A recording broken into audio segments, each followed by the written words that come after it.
ده عمره سنة، والطفل ده برضه عمره سنة.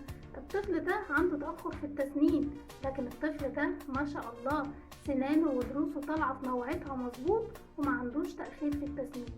الطفل ده مامته مش ملتزمة قوي، لكن الطفل ده مامته من يوم ما اتولد وهي بتديله رضاعة طبيعية مطلقة لحد ما كمل ال6 شهور، ومن بعد الشهر السادس بدأت تدخل أكلات، وكمان ركزت على الأكلات الغنية بالكالسيوم زي زي الزبادي وزي الجبنة القريش، وكمان بدأت تدخل صفار البيض المسلوق من بعد الشهر السابع.